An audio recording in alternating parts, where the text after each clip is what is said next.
레위기 25장 39절부터 55절까지 말씀입니다. 우리 한 절씩 교독하겠습니다.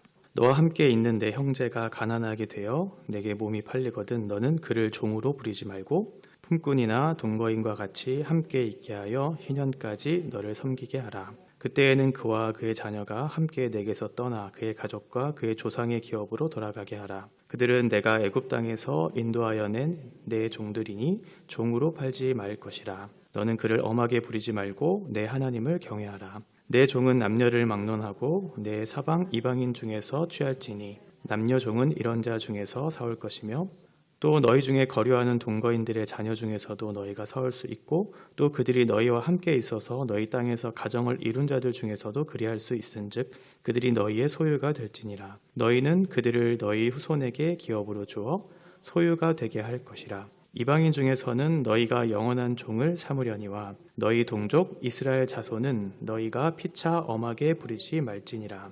만일 너와 함께 있는 거류민이나 동거인은 부유하게 되고 그와 함께 있는 내 형제는 가난하게 되므로 그가 너와 함께 있는 거류민이나 동거인 또는 거류민의 가족의 후손에게 팔리면 그가 팔린 후에 그에게는 속량받을 권리가 있나니 그의 형제 중 하나가 그를 속량하거나 또는 그의 삼촌이나 그의 삼촌의 아들이 그를 속량하거나 그의 가족 중 그의 살부치 중에서 그를 속량할 것이요 그가 부유하게 되면 스스로 속량하되 자기 몸이 팔린 해로부터 희년까지를 그 산자와 계산하여 그 연수를 따라서 그 몸의 값을 정할 때 그 사람을 섬긴 날을 그 사람에게 고용된 날로 여길 것이라. 만일 남은 해가 많으면 그 연수대로 팔린 값에서 속량하는 값을 그 사람에게 도로 주고 만일 희년까지 남은 해가 적으면 그 사람과 계산하여 그 연수대로 속량하는 그 값을 그에게 도로 줄지며 주인은 그를 매년의 삭군과 같이 여기고 내 목전에서 엄하게 부리지 말지니라. 그가 이같이 속량되지 못하면 희년에 이르려는 그와 그의 자녀가 자유하리니 이스라엘 자손은 나의 종들이 됨이라. 그들은 내가 애굽 땅에서 인도하여 낸 내 종이요 나는 너희의 하나님 여호와이니라. 아멘. 레위기 25장은 안식년과 희년과 관련된 규례들이 먼저 나왔고 그리고 어제는 기업을 물으는 땅과 가옥에 대한 내용들이 살펴보았습니다. 이런 규정들은 모두 하나님을 경외하는 것으로부터 나오는 구체적인 삶과 연결되었다라는 것을 우리가 살펴보았죠. 하나님을 경외하는 것은 우리와 관계한 이웃들, 그들과 어떻게 관계를 맺어가는가 이런 구체적인 삶에서 드러나는 것이다라는 것을 살펴보았어요. 우리가 시간과 물질을 어디에 쏟고 우리와 관계한 이웃들에게 하나님의 그 자비와 은혜를 어떻게 베풀면서 살 것인가 이것이 하나님을 경외하는 삶이었고 이것이 우리를 부르신 하나님의 부르심의 목적이었어요. 오늘은 마지막으로 사람 모르기에 관련된 내용입니다. 사람을 모르는 내용 중에 가장 핵심적인 내용들은 종과 관련된 것이거든요. 사람을 사고 파는 그런 문제들, 그 문제를 우리들은 어떻게 다룰 것인가 라고 하는 거예요. 총 3가지로 나눠서 설명을 할 수 있는데 첫 번째는 39절부터 43절까지 이스라엘 동족이 종으로 팔린 경우입니다. 어떠한 일이 있었는지에 대한 구체적인 얘기는 하고 있지는 않지만 그 사람이 빚을 져서 자기가 가지고 있었던 땅 또는 가옥들을 팔았는데도 불구하고 여전히 빚이 남아있으면 나머지 마지막 최후의 수단 자신의 몸을 파는 일들이 이제 일어났었죠. 그래서 누군가의 종이 되는 그런 일들이 일어나게 됐어요. 그때 그 사람을 사서 종으로 물론 사기는 했지만 종처럼 부리지 말라고 말씀하고 있습니다. 하나의 품꾼처럼 하나의 동거인으로 생각하면서 그를 대하라고 말씀하고 있어요. 품꾼은 사키르라고 해서 노동에 대한 정당한 값을 지불하고 또 그 사람이 그 노동에 대한 값을 받음으로 정당한 고용관계에 대한 내용들을 다루고 있거든요. 그러니까 종과 노예는 그런 임금 자체를 받는 그런 관계가 아니잖아요. 근데 그 사람은 정당한 임금을, 노동에 대한 대가를 받으면서 동거인으로 얘기해요. 그래서 자기가 가지고 있는 채무를 다 갚을 때까지 그 채권자의 집에서 함께 살면서 그 채무를 다 갚을 수 있도록 은혜를 베풀어 주는 것이죠. 그래서 그 사람이 열심히 일해서 땀 흘려 돈을 벌고 그 채무를 다 갚았을 때는 어떻게 되냐면 다시 희년의 때 그 사람이 자기의 기업으로 땅으로 돌아갈 수 있는 그런 규정들을 마련해 주고 있어요. 그 이유가 무엇이냐면 42절에서 나오고 있는 것처럼 이스라엘 백성이 하나님의 종이기 때문에 그렇죠. 사람이 사람을 지배할 수 있는 관계가 아니라는 것을 설명해 주고 있어요. 어떤 돈이나 권력으로 어떠한 사람을 이렇게 강제해서 그렇게 관계 맺을 수 없다.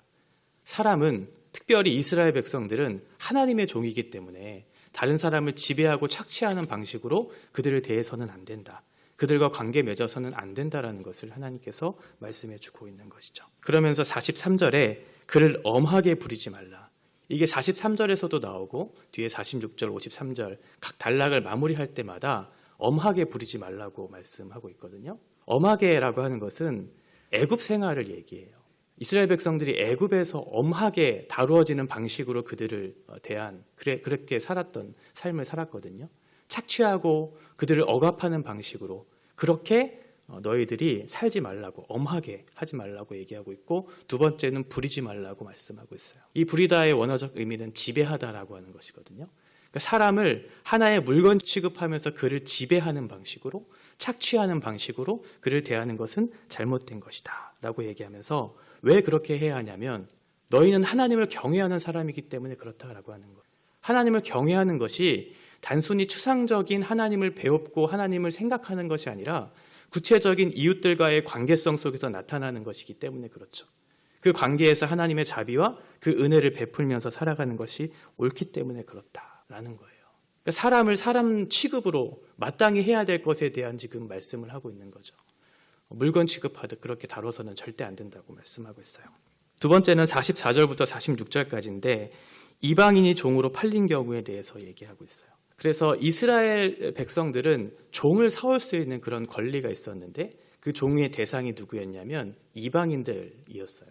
이방인들을 사고 팔 수 있는 그런 권리가 있었던 것이죠. 뭔가 좀 차별적인 것 같고 좀 부당한 것 같은데 사실은 이것이 부당하거나 차별적인 어떤 그런 법을 우리에게 주시기 위한 것이 아니다라는 것을 다시 한번 좀 살펴볼 수 있는데, 이게 무엇이냐면 하나님께서 이스라엘 백성들을 그렇게 자비와 은혜를 베풀어 주셔서 종처럼 여기지 않으시고 동거인처럼 그렇게 여겨주셨던 것처럼 너희도 그들을 사서, 그 종되었던 그 신분들을 사서 하나님의 자비와 은혜를 베풀어 주며 그들에게 참된 자유를 누릴 수 있도록 그렇게 해주시는 것이죠. 하나님 백성이 아니면, 이스라엘 백성들이 아니면 하나님을 모르고 하나님의 구속을 경험해보지 못했을 테니까 다른 사람을 대했을 때는 그 자비와 은혜를 실천할 수 있는 능력이 없거든요. 그래서 그들에게 있어서 이방인들은 다른 종들을 취할 때는 지배와 억압과 착취의 방식으로 대할 수밖에 없어요. 그러니까 거기로부터 건져내서 내가 너를 대했던 것처럼 노예를 삼는 방식으로 택하지 말고 하나의 동거인으로, 차등 없는 하나의 인격책으로 대하면서 그 사람이 채무를 다 갚을 수 있을 때까지 은혜를 베풀면서 동거인으로 살 수 있는 규정을 마련해 주신 것이죠. 그래서 이방인들에게도 참된 자유를 얻을 수 있도록 그렇게 그 장치를 마련해 주시는 거예요. 우리 그리스도인들도 마찬가지죠. 하나님께서 우리에게 돈을 주시고 또 어떤 권력을 가질 수 있는 위치에 허락해 주신 것은 그것을 우리의 마음껏 부리라고 주신 것이 아니라 그에 속한 사람들, 임차인들이나 아니면 노동자들에게 우리가 어떻게 대해야 될지 하나님께서 가르쳐 주시는 것이죠. 돈으로 사서, 권력으로 사서 그 사람을 물건 취급하듯 지배하는 방식이 아니라 동거인으로 생각하면서 그 사람들이 잘 이 사회 속에서 잘 살아갈 수 있도록 돕는 역할을 하는 것이죠.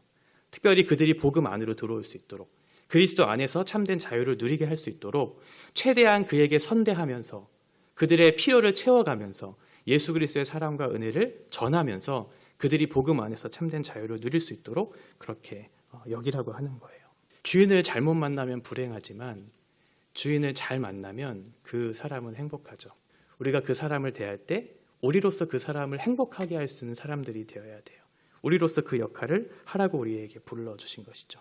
그들의 처지를 불쌍히 여기면서 그들의 필요는 무엇일까? 내가 도울 수 있는 것은 무엇일까? 라고 하면서 그들이 자유를 누릴 수 있도록 그렇게 하는 거예요. 사람을 차별하고 판단하고 돈으로 사고 파는 그런 존재로 여기지 말라고 하나님께서 이방인을 종으로 살 수 있는 규정들을 마련해 주신 것이죠. 마지막 세 번째는 47절부터 53절에 관련된 내용인데, 반대로 이제 이스라엘 백성들이 거류민이나 동거인들에게 팔린 경우예요. 이방인들에게 팔린 경우에 대한 내용이죠. 이스라엘 백성들은 하나님께 속한 사람들인데 이방인에게 팔리게 되면 애굽의 종 되었던 그 신분으로 돌아가게 되는 것이잖아요.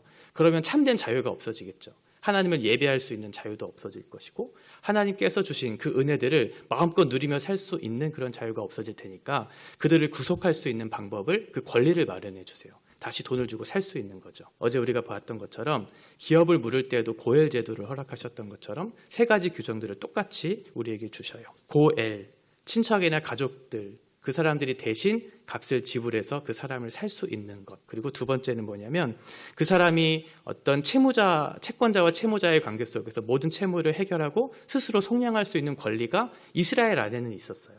그래서 돈을 다 지불하고 나올 수 있는 권리가 있었죠. 그런데 친척도 또 자기 스스로도 그 권리를 행사할 수 없을 때, 돈을 다 갚지 못했을 때 희년에 다시 그 집으로 돌아올 수 있는 규정들을 마련해 주심으로 그 사람이 사람을 착취하고 종으로 대할 수 있는 모든 규정들을 금지시켜 주셔서 하나님 안에서 참된 자유를 누릴 수 있는 근거를 마련해 주시는 것이죠. 이렇게 사람을 종처럼 여기지 않아야 하는 이유, 이것이 마지막 55절에 나온 말씀 때문에 그런데 이스라엘은 내 종이다 라고 얘기하고 있죠. 종되었던 이스라엘을 구원하셔서 당신의 종으로 삼으셨기 때문에 그래요. 하나님께서는 다른 사람의 종이 되지 않고 당신의 종으로 만들어주셨기 때문에 이스라엘의 주인은 하나님이시기 때문에 다른 사람들에게 넘길 수 없다고, 내 소유 삼겠다고 하나님께서 마지막에 말씀하고 있는 것이죠.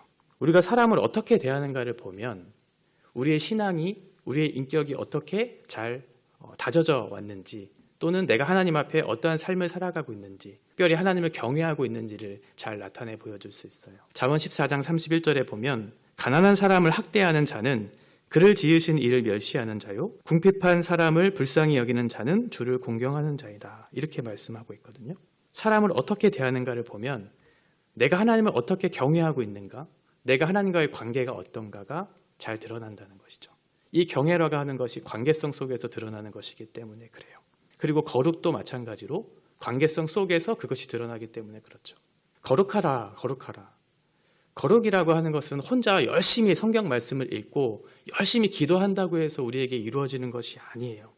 하나님께서 우리에게 공동체로 부르신 것은 그 관계성 속에서 그것들을 배워나가라고, 함께 지어져 가라고 우리에게 공동체를 주신 것이거든요. 함께 지어져 갔을 때 그 안에서 사랑이 무엇이고 헌신이 무엇이고 인내가 무엇인지를 배워나가는 것이죠. 그 안에서 구체적인 관계 속에서 그것들을 실현하고 구체화했을 때 그것이 우리에게 거룩이라고 말씀하신 것이지, 저 멀리 떨어져서 나 혼자 열심히 말씀을 읽고 기도한다고 해서 우리의 영혼이 거룩해지는 것은 아니라고 말씀하고 있어요. 왜냐하면 성경은 우리를 그리스도의 몸이라고 말씀하고 있거든요. 함께 지어져가는 몸으로 서로를 섬기고 함께 열심히 봉사하고 그 안에서 배워나가도록 우리에게 교회라고 하는 것을 주신 것이죠. 바로 그것이 교회이죠. 그렇게 될 때 때로는 서로의 허물이 보일 때도 있어요. 다름을 통해서 배워갈 수도 있지만 허물이 드러날 때도 있어요. 그래서 내 마음이 불편할 때도 있고 그 사람이 미워질 때도 있어요. 그때 하나님께서 우리에게 그 마음을 다루어내는 법을 가르쳐 주시죠. 그리고 한 사람을 받아낼 수 있는 마음의 넉넉함을 깨닫게 하심으로 그리스도께서 나를 향하신 그 사랑, 그 희생, 그 헌신, 그것이 무엇인지를 배워가게 하는 것이죠. 그래서 교회를 주신 것이고 교회 안에서 그것들을 배워가라고 우리에게 주신 것이에요. 그래서 우리 옆에 있는 지체들을 소중하게 여겨야 되는 것이죠. 하나님께서 지체를 허락하신 것은 그 지체를 통해서 자신의 연약함을 보고 또 그것들을 통해 배워나가고 서로 도전하고 격려하면서 그리스도의 완전한 자로 세워나가기 위한 그런 목적으로 주셨기 때문에 그래요. 오늘 본문을 통해서 사람을 어떻게 대해야 할지 하나님께서 가르쳐 주셨어요.